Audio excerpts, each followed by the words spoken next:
The hum of the fridge was the only thing that answered me that morning, until the suitcase wheels scraped the tile. "Back in a week, Dad," my son called from the hallway, his voice half distracted. "The fridge is full. Your meds are labeled. Just don't go anywhere, all right?" They laughed, my son and his wife, that tired, performative laugh people use when they're already halfway out the door. The door slammed behind them. Then nothing. No footsteps. No goodbye hug. Just the silence of our Ohio farmhouse swallowing their absence whole. Before we continue, please subscribe to the channel and let us know where you're listening from in the comments. My name is Warren. I'm 74 years old. And this is what really happened. I didn't ask to move in with them. Not once. After Margaret passed, I managed fine. I still cut my own grass, paid the bills on time, even cooked for myself, ham and beans, pot roast when I felt ambitious. But one scare with my blood pressure, one faint spell at the grocery store, and suddenly, the choice wasn't mine anymore. Or maybe it was less about me and more about their guilt. They'd missed birthdays, skipped visits, excuses piled up like old newspapers on the porch. And then, all at once, they were here, saying the words they thought sounded kind. "Stay with us, Dad. You'll have your own room, your space." But I could hear the translation as clear as church bells. "You'll be quiet. You'll stay out of the way. You'll disappear politely." And so I was given a room in the far back of their house. A room with no windows facing the road. The kind of placement you'd give to something you don't want company to see. One small bookshelf. A chair that groaned whenever I shifted. And my old refrigerator, the one I bought in '89, humming as if it was the only thing still loyal to me. I sat in that chair, stiff-backed, and watched the faint marks their suitcase wheels had left on the kitchen tile. I watched them fade until the tile looked whole again, as if they had never been here at all. The first 2 days, I thought maybe I was imagining it. The bottles on the counter seemed wrong. My water pills, gone. The orange bottle with the blue cap, the one I knew by feel more than sight, felt different. The pills inside rattled too lightly. When I opened it, the texture under my fingertips was off. Smooth when it should have been chalky. I counted. They'd been swapped. I went to my pill organizer. Monday looked right. Tuesday had one capsule I didn't recognize. A stranger among the rest. I almost called for them. I even opened my mouth. But the words never left. Because on the counter sat a Walmart bag, time-stamped receipt still stapled to the top. Inside, snacks, a candle, a box of tissues, but no prescription. And that receipt? It was 4 days old. They hadn't been to the pharmacy in nearly a week, which meant this wasn't an accident. This was planned. The heater ticked on that night. The sound startled me the way a floorboard startles a man who thinks he's alone. I pulled the blanket tighter, but it wasn't enough. The cold pressed through. I shivered like a leaf clinging to a branch in late November. And then I heard it. A cough. Low. Familiar. But it was my cough. Echoing back at me from the hallway, as though the house had memorized the sound. No one else was here. I forced myself to the door. No cane, they'd taken it. Said they needed to fix the rubber tip. Every step became a mountain. My knees trembled, my chest squeezed. In the hallway, I saw it. The crooked picture frame, hanging just enough to bother a man who can't reach it. And on the hook, my old Dodgers cap, dangling out of reach like bait. Even that felt deliberate. I shuffled to the thermostat, tried the dial. It was locked. Locked. By the third day, the air itself had turned against me. Sickly sweet, like overripe bananas rotting in the pantry. Or worse, something hidden in the vents, decaying where I couldn't touch it. I opened the fridge. The hum greeted me, steady, but the light inside flickered, like it was losing its will to shine. The milk, sour, expired 3 days ago. The lunch meat sweated inside its plastic, edges curling as if shrinking away from me. I slammed the door shut, then leaned against it. My chest tightened, each breath short. I needed to write something, anything. But paper was scarce. So I pulled out the only thing left. The back of a Thanksgiving card my grandson had given me last year. His little turkey hand drawing still bright in crayon. To Grandpa, I love you. I turned it over, pressed the pen down until it scratched. I wrote the date, my weight, my blood pressure, measured with the cuff I'd hidden in my sock drawer. Then, slower, I wrote the truth. Day 3. They're not coming back yet. Pills wrong. Food spoiling. I think they want me to go quietly. My hand trembled as I tucked the card into a Sears shoebox beneath the bed. A box full of receipts, photos, pieces of a life they'd rather forget. But I wasn't ready to be forgotten. I learned later what they told the neighbors, that I needed a quiet rest, that I was old-fashioned, didn't like phones, that I shouldn't be disturbed. He needs time. Time. Funny how a word can mean freedom to one person and prison to another. But lies always leave trails. That afternoon, through the half-closed blinds, I saw the mail truck stop. The driver looked at the house too long, his brow furrowed. Then he drove off. No mail left, no flag raised, just absence. Even the postman knew something was wrong. By day 4, I couldn't rise without the chair's arms pulling me up like a partner in a slow dance. My breath wheezed out of me, ragged, like an accordion that had played too long. I reached for the water glass. My hand trembled. The glass tipped, shattered on the floor. The sound was too loud for such a small thing, too final. I sat there among the shards, let one slice into my hand, watched the blood drip, dark and thin. It felt real, proof that I was still here, not just a ghost waiting for silence to claim him. That night, the house creaked more than ever. Every beam groaned like it carried secrets. The wind outside pushed against the shutters, steady and patient, as if testing how long the walls would hold. I didn't sleep. Not really. I drifted, and in that drifting, I heard Margaret's voice. Not words, just the tone she used when she stood in the kitchen, waiting for the kettle to whistle. But there was no kettle now, just me, and the smell of dust, of stale bread, and, faintly, metal, like something hidden, like something waiting. Morning came slow. I didn't want to move, didn't want to confirm what my body already knew. But then, it happened. A sound that didn't belong. Not the fridge, not the heater. A soft thump against the door. Not a knock, a delivery. The heater creaked again, that same hollow metal ping, as I leaned toward the door. It wasn't just a sound anymore. It was a reminder. A clock tick in a house that had stopped keeping time for me. My legs didn't trust me. Every step quivered, thin as paper. My breath came shallow, like each inhale had to fight its way through dust and memory. But that sound at the door, that hadn't been in my head. It was real. I steadied myself against the wall, my hand sliding along faded wallpaper. Once white, now yellowed with decades of heat, smoke, and neglect. My daughter-in-law had once clucked her tongue at it. "We'll replace this next spring, Warren," she'd said.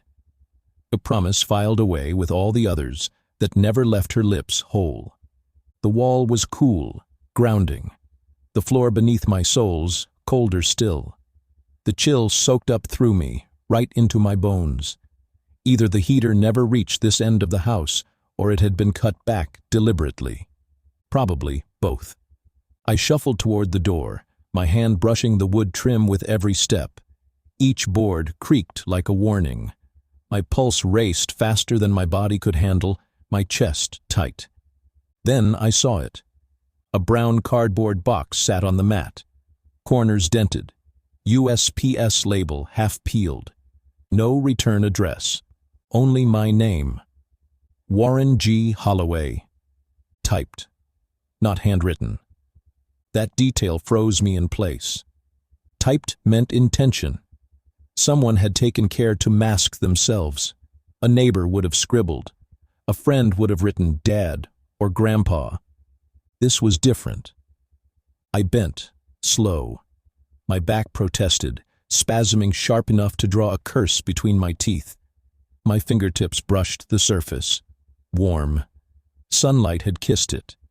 Funny how the sun could find a package, but not me. The scent rose before I even lifted it. Cardboard, glue, a trace of dust, and beneath it, unmistakable. Rubbing alcohol. Plastic wrap. Medical. I dragged it inside, pushing the door shut with the back of my hip. The bolt slid home with a click. That sound echoed louder than it should have, like a prayer, like a ceremony.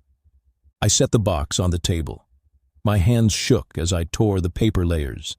Each fold revealed care, precision, and attention that hadn't touched my life in weeks.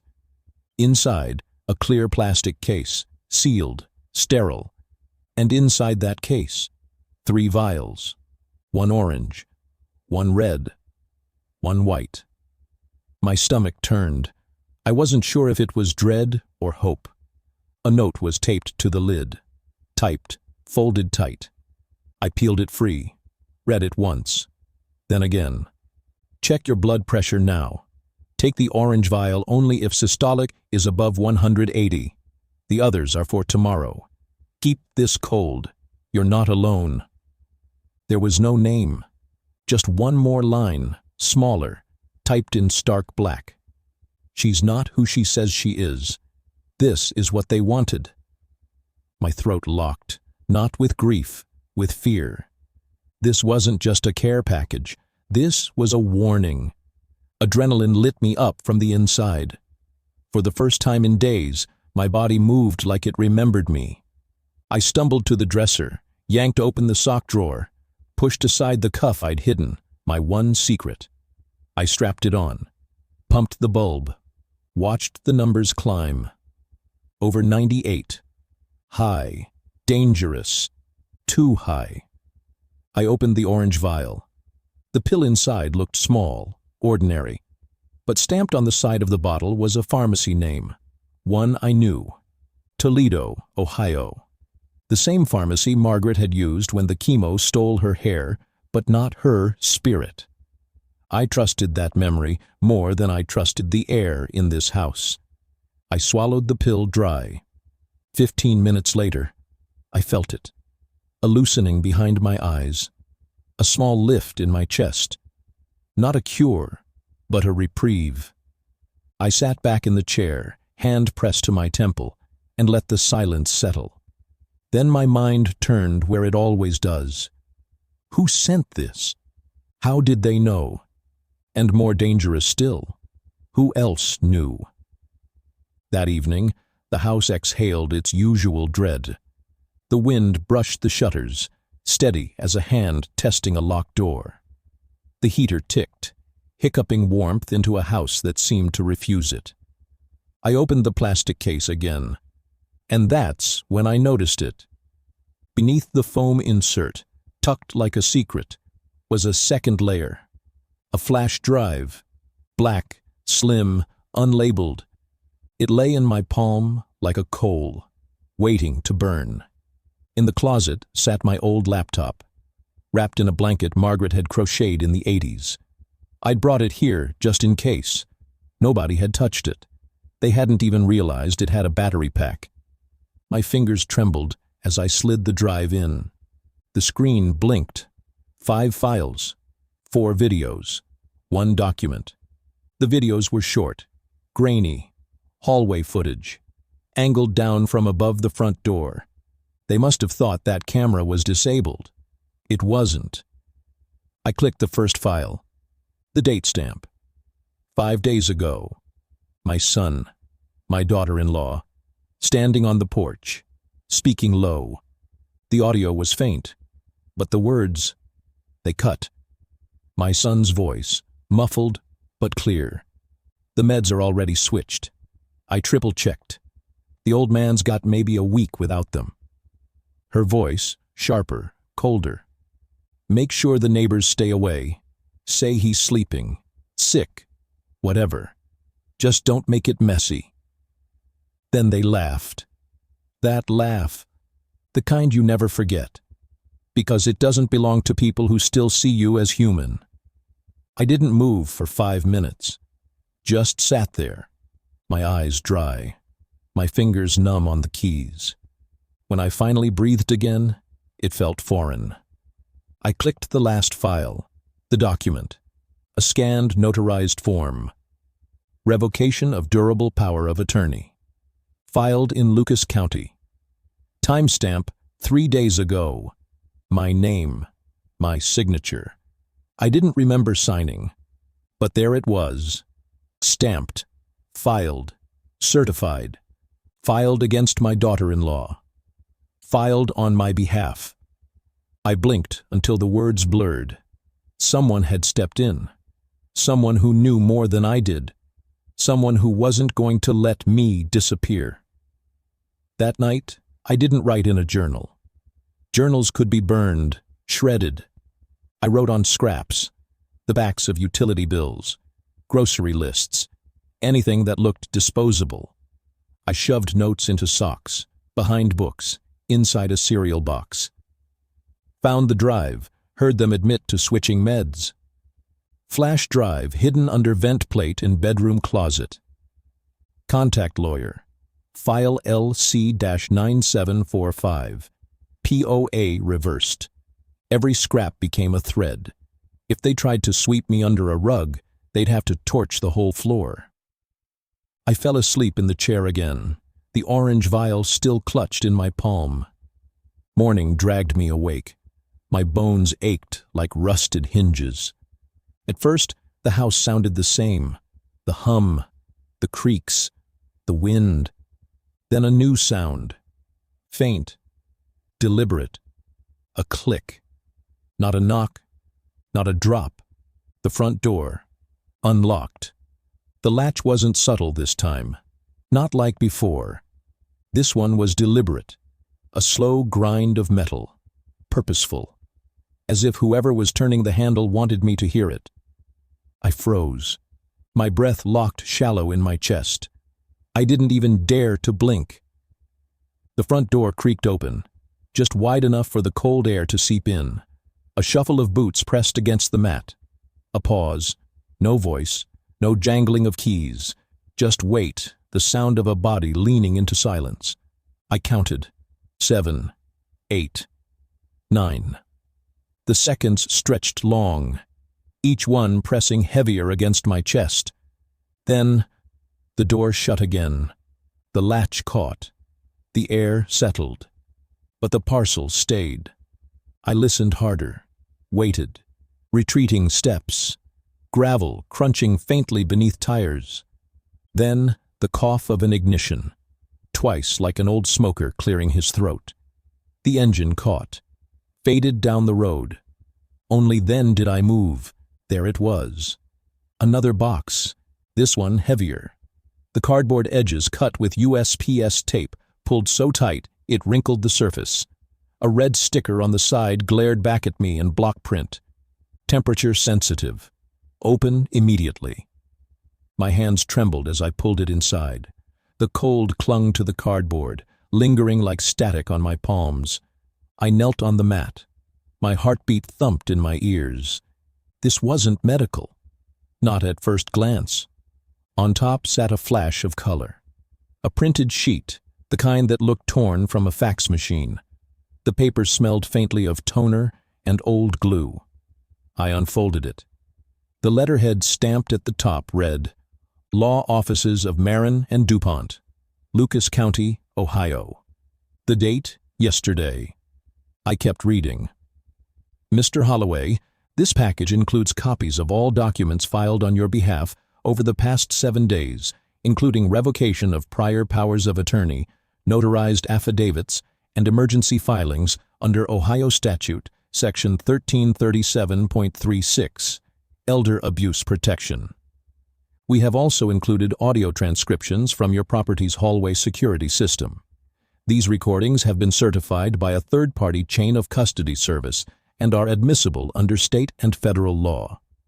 Your emergency medical intervention was made possible by an anonymous source who has since requested legal protection.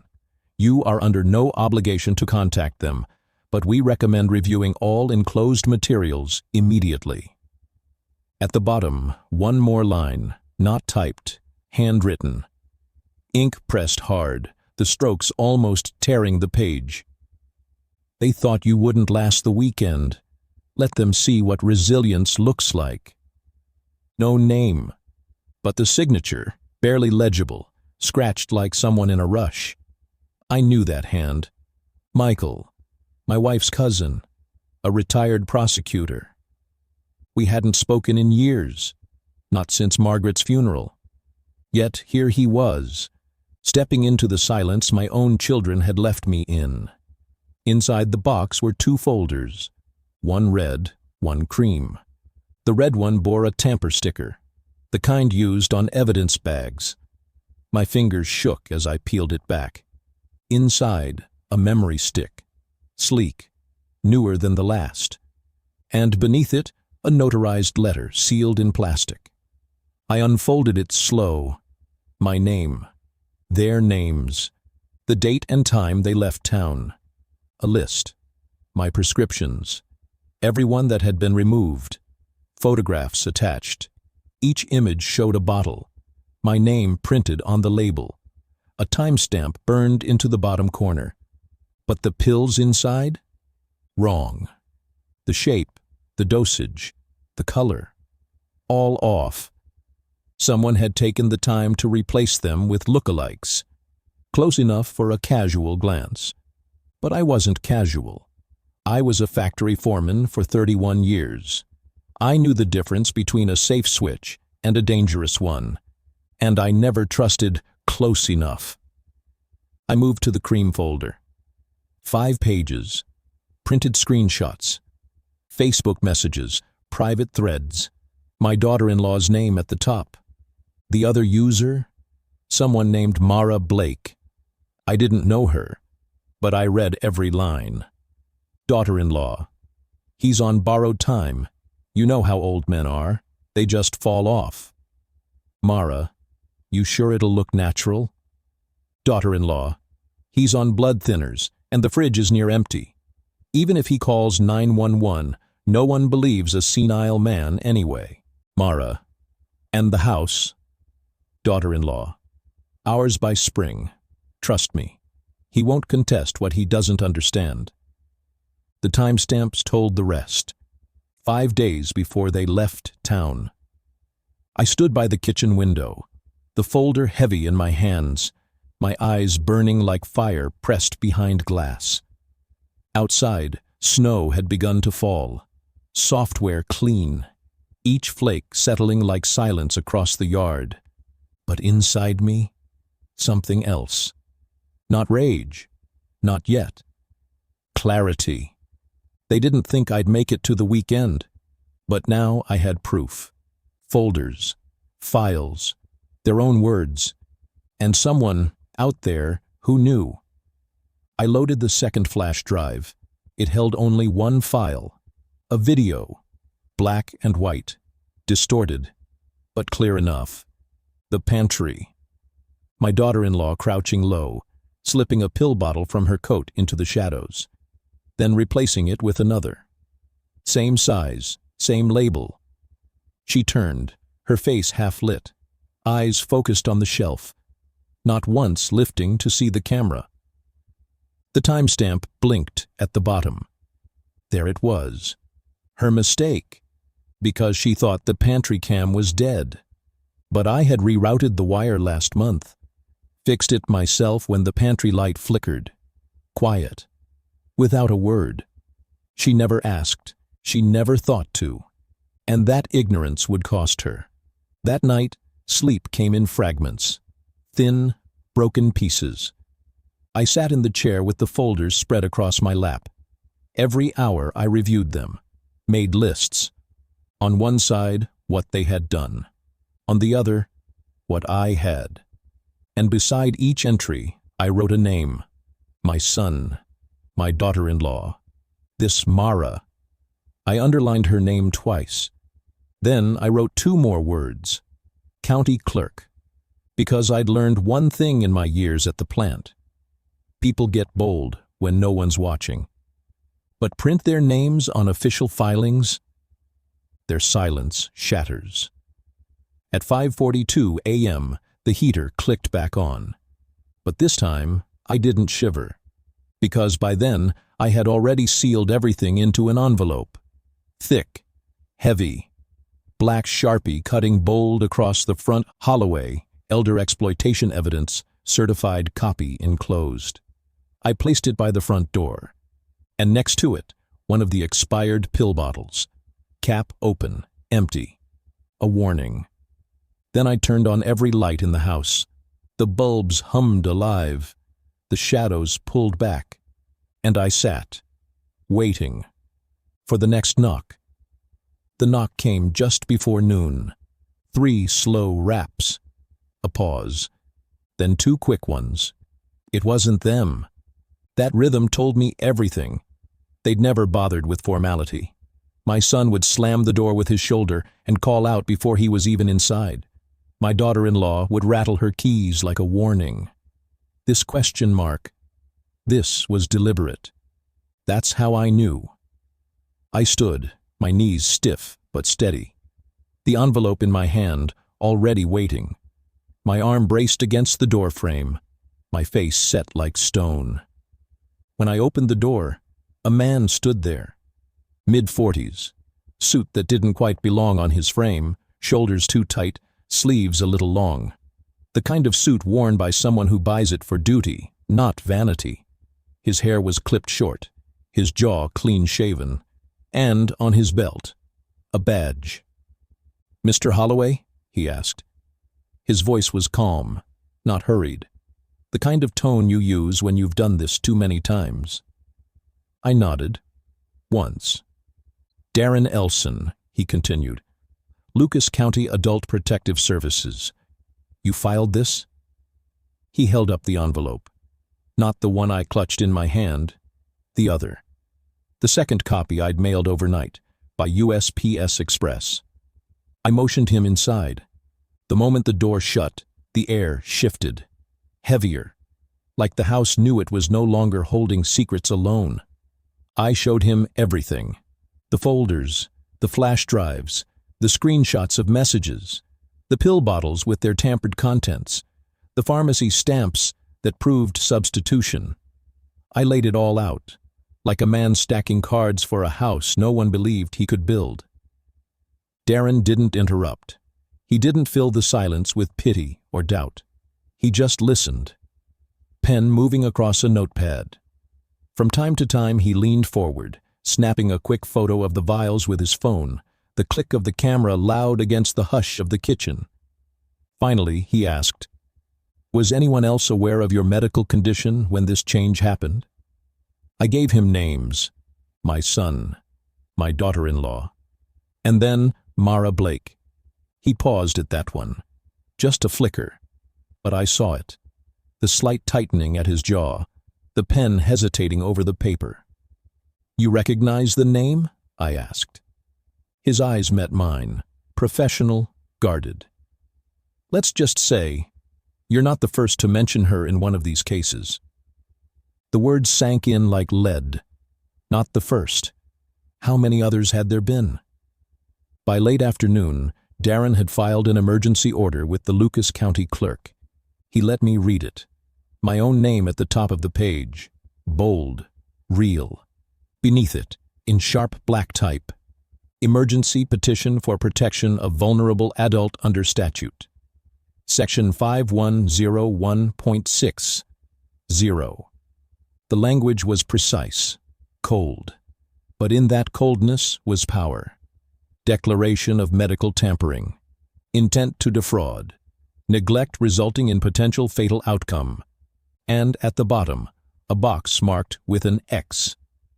Temporary freeze on property transfers and financial access. Granted. I traced the line with my fingertip, hardly believing it. They were locked out, legally, financially. For the first time in days, my hands didn't tremble. I sat at the kitchen table and let it wash over me. I didn't need fists. I didn't need a weapon. I had paperwork. But the real surprise came next. Darren opened his briefcase, slid a document across the table. His expression didn't change, but there was weight in the way he placed it down. A copy of a court-issued amendment, filed the previous evening, submitted anonymously, but clean, legal, unassailable. Amendment to Living Trust, Holloway Family Trust, dated 2006. Executor rights transferred from Nicole Holloway, daughter-in-law, to Michael D. Carroll, cousin of deceased spouse. Filed, stamped, effective immediately. I exhaled, long, steady. Michael, Margaret's cousin, the retired prosecutor. He hadn't just warned me with words scrawled in the margin of a letter. He'd gone to war for me, quietly, legally, without asking permission. While I slept under yellow light, waiting for breath to fail, he'd been filing teeth-sharp papers that changed everything. I didn't know the law could feel like this. Heavy, yes, but not crushing. Grounding, like an anchor dropped deep enough to hold a ship against the storm, because that's what this had been. A storm designed to erase me. They hadn't just wanted me gone, they were erasing me line by line, from the pantry shelf to the courthouse record. And now their erasure had been stopped. Cold. Not by anger, not by shouting, but by ink, by signatures, by someone who remembered that my name still belonged in the margins. That night, I slept with the light on. Not out of fear, out of readiness, because the door would open again. And this time, it wouldn't be a stranger. It would be them. And I would be ready. On the counter sat a new box. USPS flat rate, sealed, certified. Inside, a copy of everything. The notarized trust amendment, the Facebook screenshots, a burned copy of the hallway footage where her hands betrayed her, the lid sealed tight, my handwriting across the front, to be handed over the moment they walked back through the door. Proof in cardboard, truth waiting in plain sight. I didn't wait long. 2 days later, tires crunched against gravel. Laughter followed. The kind of laughter that floats in before cruelty catches up with it. Keys jingled. Familiar, mocking. Then silence. Maybe they noticed the porch light burning at noon. Maybe they spotted the unopened envelope taped to the doorframe, its edges stiff in the cold air. Or maybe, just maybe, they finally realized the mailbox flag hadn't moved in a week. I heard their hesitation outside. A shuffle, a pause, whispered voices trying to mask unease. But I didn't rise. I stayed seated. At the table, cup of black coffee in hand, steam curling upward, my reflection small in the dark liquid. The door opened. They walked in like they still owned the place. But this time, something shifted. Their eyes scanned the kitchen, saw the box on the counter, the files spread neatly across the table. And then they looked at me, the man they thought would already be gone. But the voice that met them wasn't weak. It was mine. And it was steady. The first one through the door was my son. He stopped halfway into the kitchen when he saw me. Not slumped in the chair, not fading into the wallpaper, but seated upright, arms crossed, steady as stone.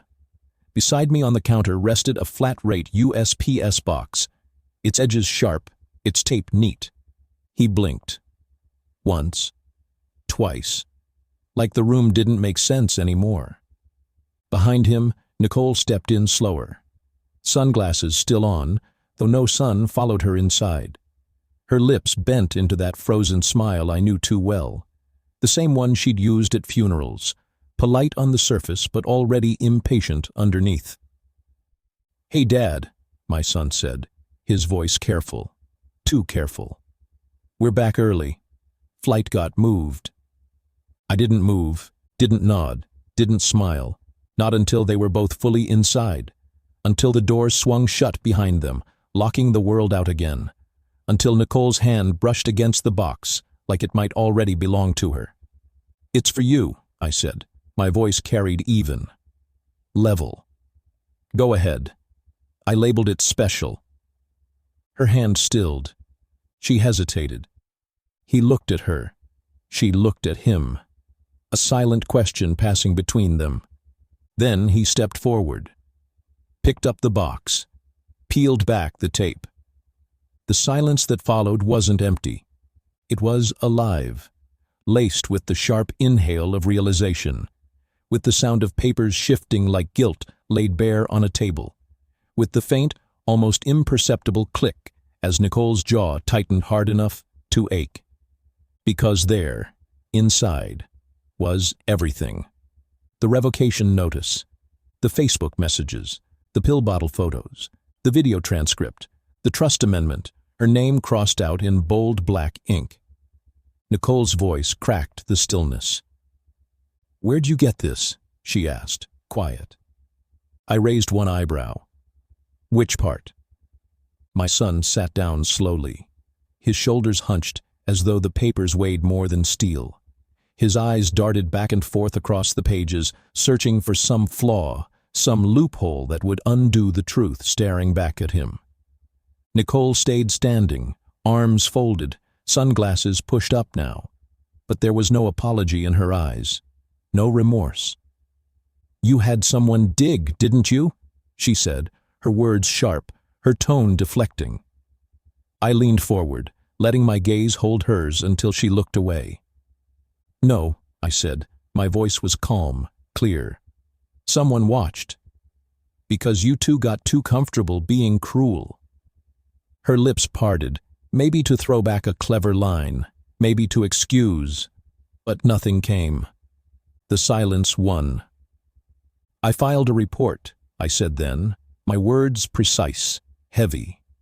"A P.S. Lucas County, adult exploitation and medical tampering." "Dad," my son began. I cut him off with a look, one sharp enough to stop him mid-breath. "You replaced my meds," I said. My voice was firmer now, a rhythm. "You told the neighbors I was confused, senile. You left me with spoiled food and no way to call for help. You gave me a room without working heat, then walked out like it was my hospice." His mouth opened again, closed again.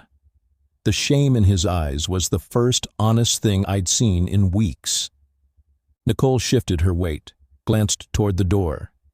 "It's locked," I told her, my voice even. "And that recording on the USB, the one where you said I've got a week left, that's admissible. Your voices, your words." Nicole's tone sharpened. "You don't get it, do you? That house, your old one, it's a money pit. We were trying to—" "Trying to what?" I asked. My eyes didn't leave hers. "Speed up probate?"